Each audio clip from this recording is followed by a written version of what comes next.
घना अंधेरा जंगल, पत्तियों की आवाज और पशुओं की चहचहाहट के अलावा कोई और ध्वनि नहीं है।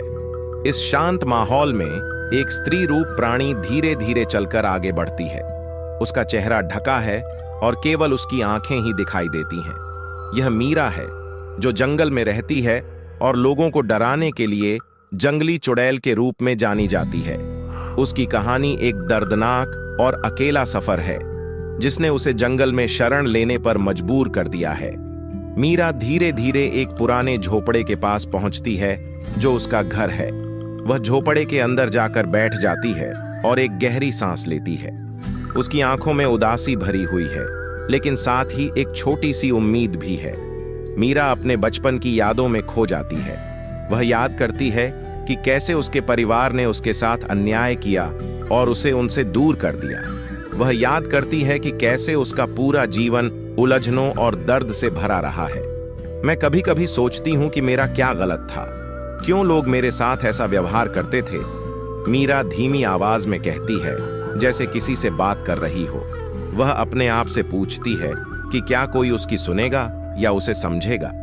उसके चेहरे पर एक मायूस भाव है, जैसे उसने अपनी उम्मीदों को छोड़ दिया हो। मीरा के पास कोई दोस्त या परिवार नहीं है। वह अकेले जंगल में रहती है और लोगों को डराने के लिए जंगली चुड़ैल के रूप में जानी जाती है। उसका अतीत उसे परेशान करता है और वह अपने आप को स्वीकार नहीं कर पाती। एक दिन जब मीरा जंगल में घूम रही थी, तभी उसे एक युवक दिखाई दिया।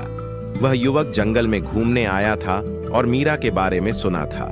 वह मीरा के बारे में जानने की कोशिश करने लगा। मीरा ने पहले तो युवक को देखा और उसे भगा दिया, क्योंकि वह लोगों से डरती थी।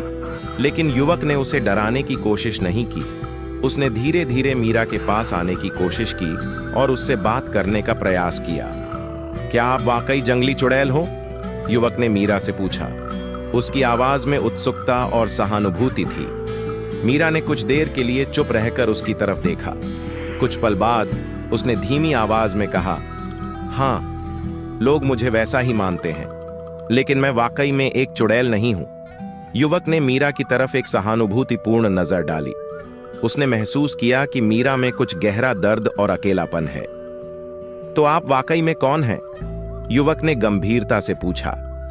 मीरा ने एक गहरी सांस ली और फिर धीरे धीरे अपनी कहानी बताने लगी। उसने बताया कि कैसे उसका परिवार उसके साथ अन्याय करता था और उसे जंगल में भगा दिया।